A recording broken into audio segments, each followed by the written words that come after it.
81% of respondents say that they feel like they can make a difference in their communities. That's a huge number of people, young people specifically, that feel like they can make a change in their communities. 75% of young people intend to go to college. So 3 out of 4 students today at least intend to go to college. So we still have a large number of people who see college in their future.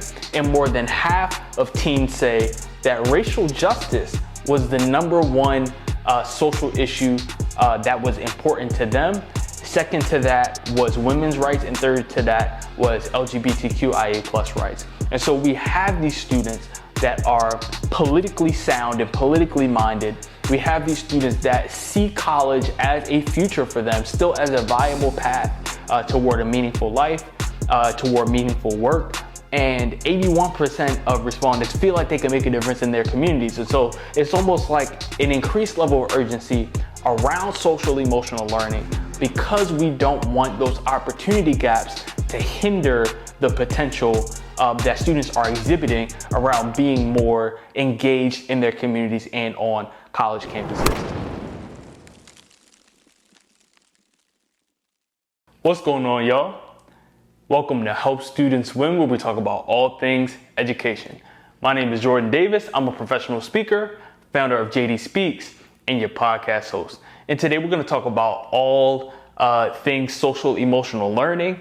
And does social emotional learning actually work? Does it actually increase student success? Does it actually help colleges, universities, K-12 districts reach the levels of student achievement, performance, and well-being that it promises to? Now, if you are a superintendent listening to this, I really want to set the scene for you today. So let me guess, you're a superintendent, you're listening to this, and your district is experiencing teacher and staff shortages, just like most school districts are across the country. Your counselors are stretched thin with increased demand for mental health counseling. Your parents are calling for stronger police presence in your schools. And your biggest disciplinary concern is not fist fighting in schools. It's actually cyberbullying. It's what students do on their phones when it comes to cyberbullying, when it comes to hate speech, when it even comes to classroom distractions. We have school districts across the country that are banning the use of cell phones, not just in the classroom, but throughout the entire school. Students are being forced to put their cell phones into pouches at the beginning of the day, and they aren't getting them back until that final bell rings. Okay, and so these are some of the challenges that superintendents are dealing with. The data shows that if you are a school leader and you have these issues top of mind, you are not alone. Now, according to the Youth Right Now report, it is an annual report that's done each year by the Boys and Girls Club, a huge study, 130,000 youth and young adults. So we're talking age 9 to 18 across the country.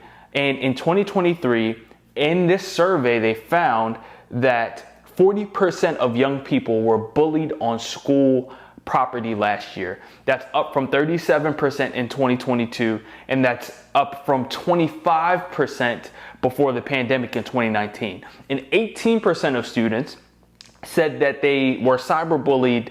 Said that they were cyberbullied. All right, and so we're talking about tens of thousands of students who are experiencing cyberbullying, and even more that are experiencing bullying on the daily basis throughout the country.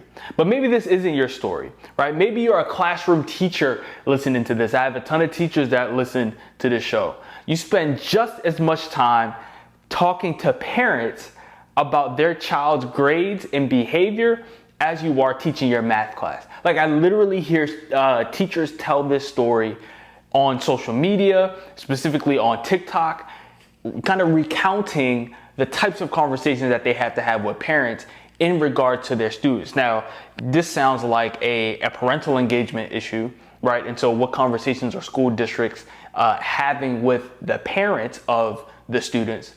But it's also a little bit of the students too, right? Your students are more stressed and less resilient than they once were. It's another trend that I'm seeing a lot of teachers kind of report out from their teaching practice, and you're spending more time coaching students than teaching your curriculum.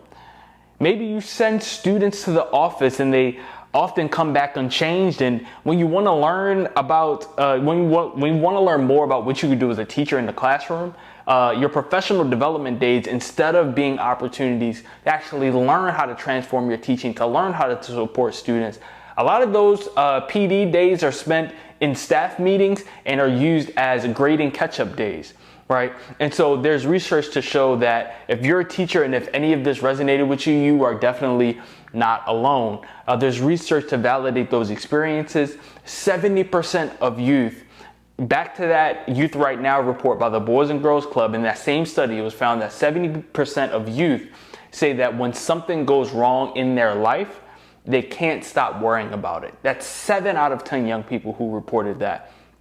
47% of youth say that when they don't understand something, they stop trying entirely, right? So the first time they don't understand something, they stop right away. And that's almost half of the students out of that 130,000 student study. Maybe there's a college dean listening into the show. So we talked about superintendents, we talked about teachers. I know our college deans are also keeping some issues top of mind.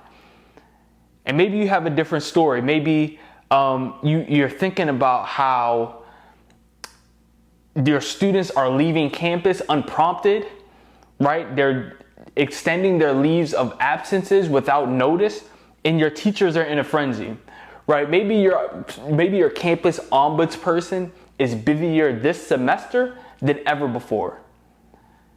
Maybe you're helping students navigate conflicts left and right. Like, students are consistently emailing you, requesting meetings in order to get minor conflicts reserved or minor conflicts resolved. Your department chairs are receiving more complaints from students about the things that they're hearing from other students and faculty in the classroom. Those things might be on the rise. Some of them are harmful and destructive, and then others might be misunderstandings, simple ones, and maybe some are just, encounters of different viewpoints that students might not be ready for.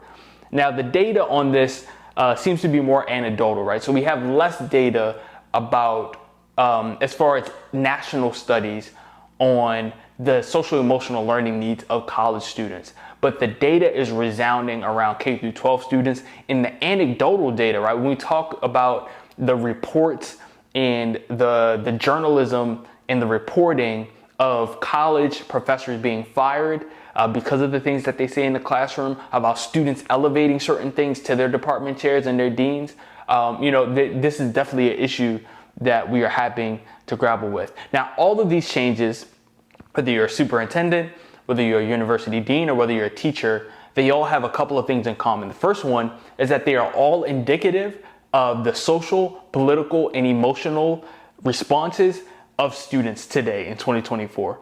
The second one is that all of these problems that I just named exceed the issues of capacity, right? So hiring more student support staff, hiring more counseling staff for your district, for your college, might help in the response to the issue, but is it really the nucleus of the solution? Is it really getting down to the root of the problem? Can it help our schools be more proactive instead of reactive? And so hiring more staff is absolutely necessary. And every university leader or school leader that's listening to this is thinking about the issue of capacity, but really the issues that I just named kind of exceed that.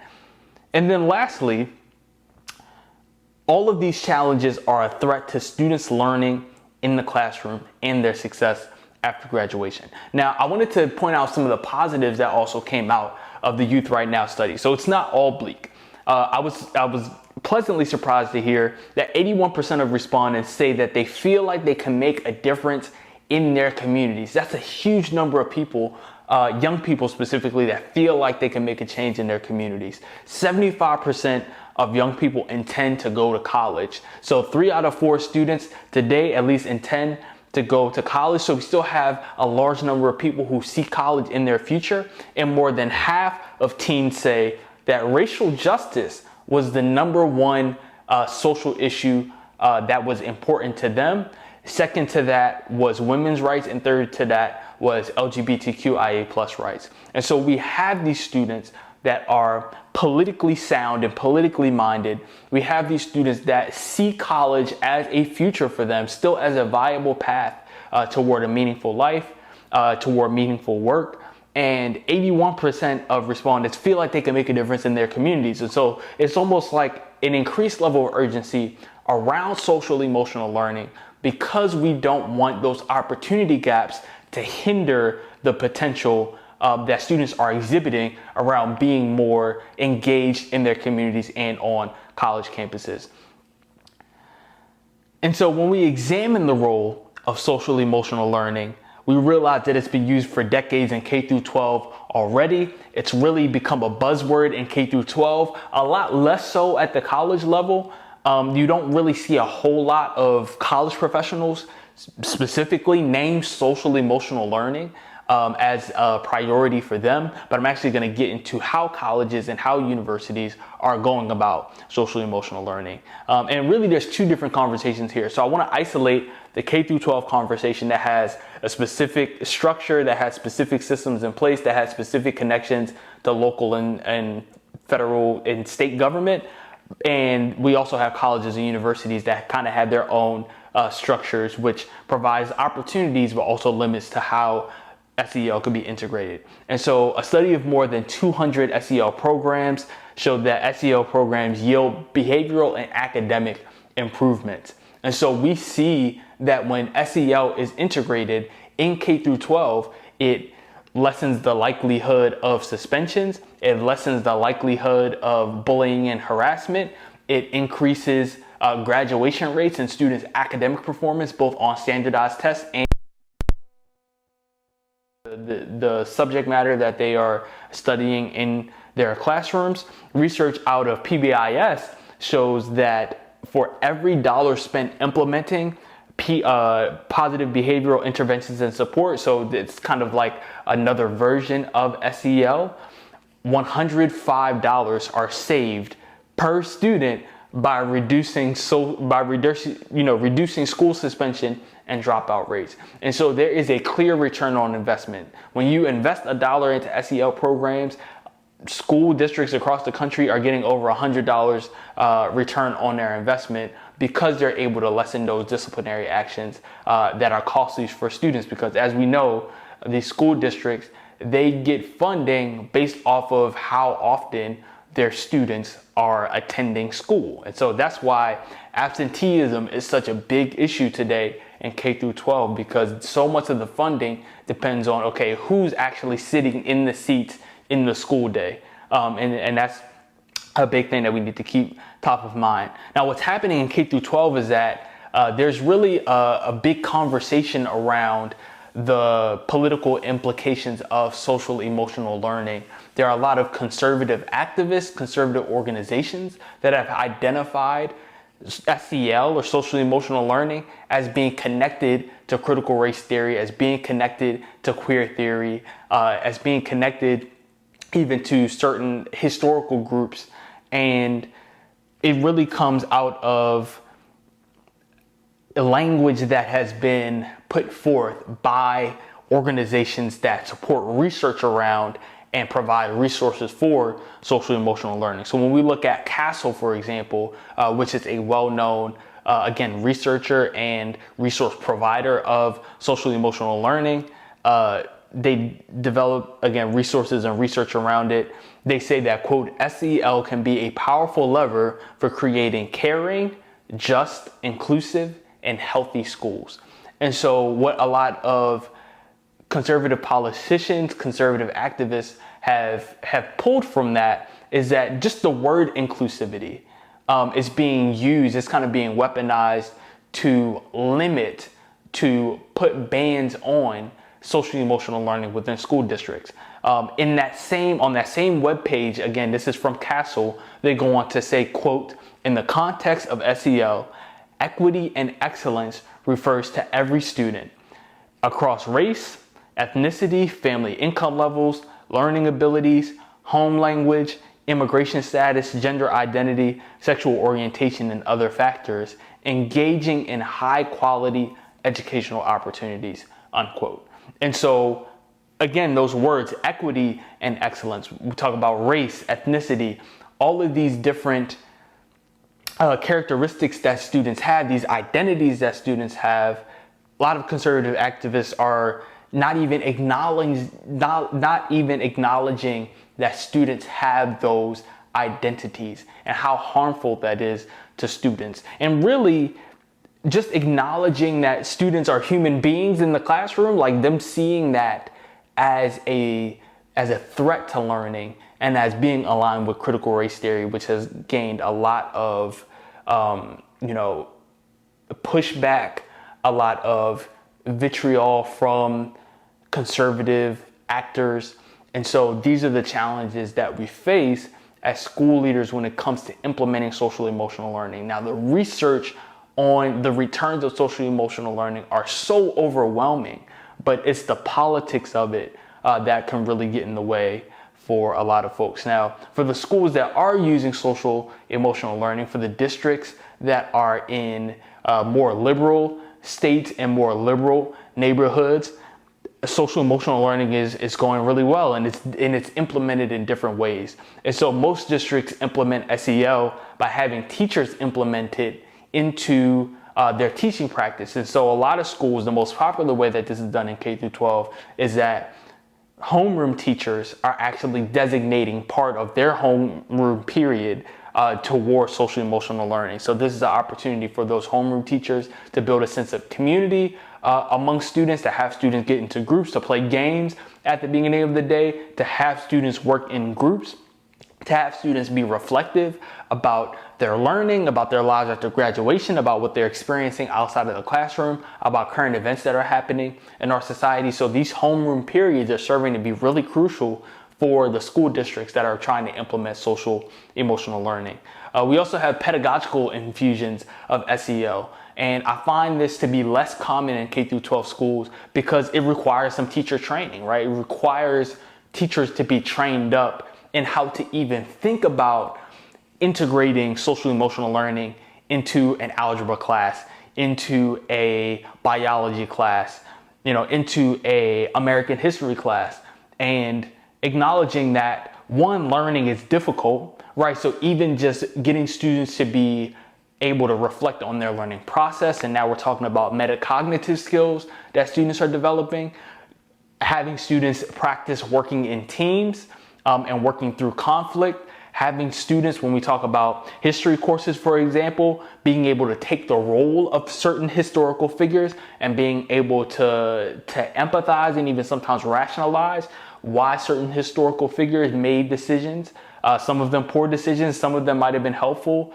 and having students be analysts and be critics of what they're learning. So not just this deposit model where it's the teacher depositing knowledge into the students, is really a way to engage students around active learning while drawing in the emotional aspects of learning, because learning is an emotional experience. And so what resources and supports can we provide for students as they try to navigate difficult topics that they're learning about, whether it's technically difficult when we talk about algebra and geometry, and even there are other STEM fields that are technically difficult. Even writing could be technically difficult as students kind of hone their identities as writers and try to form arguments and try to even engage in debate and be able to formulate their ideas and be able to articulate those. Those are all examples of engaging students around social emotional learning. And through pedagogical innovations, the teachers that are actually doing this work, they need support too for the types of conversations that come up, for the ways that students respond to certain assignments. I've heard an example of this in higher ed just a couple of days ago, but students are literally being put in positions where they are asked to take the role of a particular historical figure, or to at least take the side of a particular argument that they might not agree with, as a way to build those empathy skills, and they're refusing to do so. And that refusal looks like, no, I am not comfortable taking this role, so I'm gonna sit out this assignment. Or I'm gonna engage, but I'm not gonna fully engage, or I'm not gonna fully give this my attention because that's not something that I agree with. And so part of social emotional learning is getting students to engage with an idea, but not necessarily own it, right? And when students see themselves as learners in the environment, when students can see that they can engage with the idea, they can sympathize and even sometimes empathize with someone who did a particular thing that they don't agree with within a learning environment. And that can stay true for the learning environment. It doesn't mean that they're a bad student or that they're being indoctrinated by this harmful idea. Being able to critically engage with the idea and to have the empathy to understand why someone would do something is necessary in creating social change. And so students are starting to learn some of those skills as early as middle school for the social and emotional learning integration that we're seeing in K through 12. And as I just named, if this is happening in K through 12, there's definitely a need for it at the college level too, because again, we're seeing that refusal from students when we look at college examples. We also see schools that have their wellness counselors and administrators facilitate social emotional learning. It's integrated into after school programs. It's integrated into assemblies. Speaking of assemblies, you have speakers, motivational speakers that come in and integrate SEL. And I want us to be wary about motivational speakers who align themselves with SEL because sometimes motivational speakers, when they come into a school and they deliver a message, some of those messages can actually, the way that they're laid out can be harmful when it comes to striving towards student wellness and creating a sense of belonging in community. A lot of these messages can be individualist in their approach. They can be elitist in their approach. They can be encouraging students to assimilate into grind culture and to not consider the importance of building community, to not consider the importance of rest and restorative practices when it comes to students who might be struggling with their disciplinary actions, right? Not blaming students for the situations that they're in, but being able to say to students, you are not the problem, but we can all contribute to the solution to the problem. And so we kind of share responsibility to come together and create a solution to a particular problem. So it's best for us to do research on the speakers that we bring in. And I want to say for myself in the work that I do as a speaker, everything that I do when it comes to the Self-Talks program, which I'm going to talk about in a little bit, or even just my work as a speaker in general, all of it is equity-centered. And so if you have an equity-centered approach to social emotional learning, it really communicates a message of there are systems that are out of our control, but there are things that are within our control too. And how we treat each other in a learning environment is so key for not only our well-being, but also for preparing us to have the skills that we need in order to be successful after graduation. Because being able to discuss a topic with somebody that you don't agree with them on, that's a skill that you're going to need after graduation. And that's a skill that research shows from organizations like the National Association of Colleges and Employers. They're looking for students or recent graduates who have those skills. The ability to set up an argument and being able to analyze something, like those are skills that students need to have. The ability to manage stress in high-paced, high-stakes environments, that's a skill that employers are looking for. And if you're looking for a speaker to help with your SEL integration this year, I want to tell you a little bit about Self-Talks.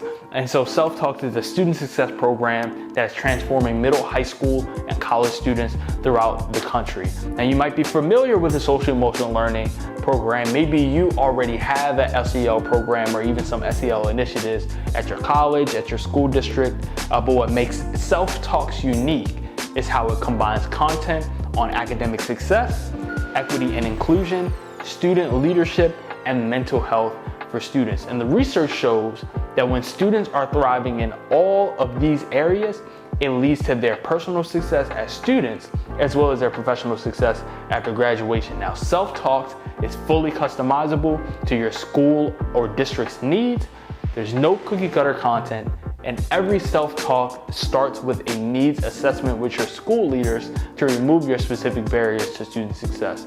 There are no boring lectures because it's delivered by me. So if I'm giving a talk, you know it's not going to be a boring lecture. It's going to be engaging, it's going to be thought-provoking, it's going to have student participation. It's PBIS and CASEL aligned and informed by the science of teaching and learning, the stuff that has been proven to actually work. So if you're looking to take your students to new heights this semester or in the coming academic year, visit jdspeaks.com/self-talks.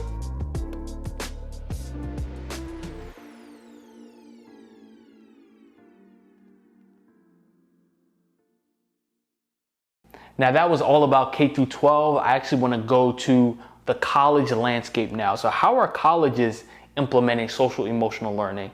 Many colleges are taking different approaches. We have colleges that are offering courses that are very aligned with social emotional learning. So not even labeling it as that, but having psychology courses that are called well-being. Like we literally have a course in the Georgetown catalog that is called well-being, and that gets a lot of play from students. We have courses that are called happiness. We have courses that are, called This I May Believe, where students can think about their values and their beliefs and their morals and how they play out in the world and how they see themselves contributing to a just society after graduation. All of these conversations that students get to have in these unique course offerings that are usually offered in sociology, offered in psychology, even some business courses, right, that are designed for students who are going into entrepreneurship that are focused specifically on charitable organizations, nonprofit work that are intentionally built around business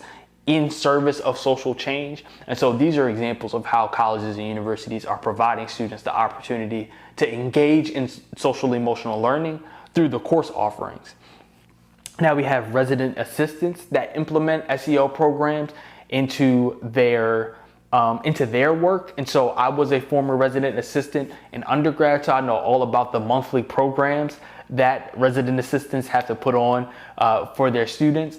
And it could range from anything to inviting a guest speaker to talk about a topic that's aligned with student well-being, or it's doing something as small as painting or a small art engagement with students, where students get to draw and get to color and do these things that are good for our minds, even board games, and engaging students that way too.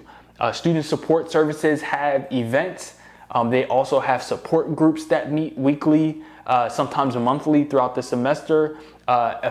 Race-based affinity groups are an avenue or vehicle to promote social emotional learning on campus. Students who identify along the lines of gender, along the lines of religion, those are all supports and resources that colleges provide when it comes to social emotional learning. Now, there are a few things that I wanted to outline before we end here that I don't want us to forget. The ability to have conversations across cultural differences is one of the number one skills that employers are looking for today. And it's one of the things that colleges and universities are asking for today. And so if you're a college administrator, or you have a college, or you go to a college that is not implementing social emotional learning, this is a skill that students need to learn, especially as colleges are making headlines, sometimes not in the best way. I'm sure that there are university presidents and provosts that are thinking deeply about how to build those types of skills within their students. And I want to do a reframing when it comes to social emotional learning too, and it's around this idea of super skills and not soft skills. And so I actually got this from a conference. Like, I think that's pretty cold. Like forming a relationship with super skills and not soft skills, because a lot of adults have reduced those skills to soft skills because we don't think that it belongs in the curriculum. We think that students' ability to solve math equations and to have these quote unquote hard skills that are being commoditized, that are being put on a pedestal when we talk about the companies that students are applying to and things like that. But it's actually the super skills, the ability to debate and form arguments, the ability to develop empathy for the people that you work for and work with, the ability to solve problems, critical thinking, analysis skills, handling stress and being able to cope with stress, healthy work-life balance, organizational skills, all of these things, public speaking, all of these skills are actually super skills because so often we encounter research that we know is sound, and we know the things that work in the classroom. We know the things that serve as a threat to student well-being. And we ask students all the time, well, why don't you do them? Right? And it's the development around the super skills that makes the duh moments, right? Like the obvious solutions, not so obvious. It's the super skills and the lack thereof that makes those obvious skills or those obvious solutions hard to implement. And so when we develop students' super skills and we build resilience, we build a sense of hope, we build the ability to articulate themselves, and now students are building their own confidence. They have a more positive self-image. They're able to walk into a room. They're able to walk into a boardroom. They're able to walk into a meeting, a high-stakes meeting. They're able to address a crowd and be able to be the change agents that they want to be and that we need them to be, right? Because when we have 81% of students that say that they can change their communities, they have this sense of wanting to make things better around them, it's imperative for us to equip them not only with the hard skills, but also the super skills that are going to change hearts, change minds, change ideas, change opinions, so that we can actually get to the things that we know are going to serve our communities well and our society well more broadly. And just to end here, I want to talk just a little bit more about self-talks and what makes self-talks unique. And so SELF is an acronym, and it stands for success, equity, leadership, and flourishing. And I wanted to give some examples of how we see those things as connected, right? Because you have social emotional learning programs that are usually isolated from the core curriculum. Again, it might be an after school program. It might be a specific course. And it's really hard to integrate. Well, it's difficult to integrate social emotional learning into pedagogical practice, but it's also not done very often, at least right now. And so self-talks is really innovative in that it's combining these conversations, it's bringing together these topics that usually aren't brought together. And when students can bring what they're experiencing outside of the classroom, inside of the classroom, it cements their learning when they're able to connect, okay, how do my study habits affect my well-being? Or how do my ideas of power and privilege and sense of community affect my leadership style, right? Like these things need to be connected. And so it's not just a leadership program. It's not just an individual SEL program. It's not just an academic success or college readiness program. It's having these usually separate pieces and separate offices and separate, siloed conversations and bringing them together so that students can see, okay, when I'm not able to ask for help, where is that coming from?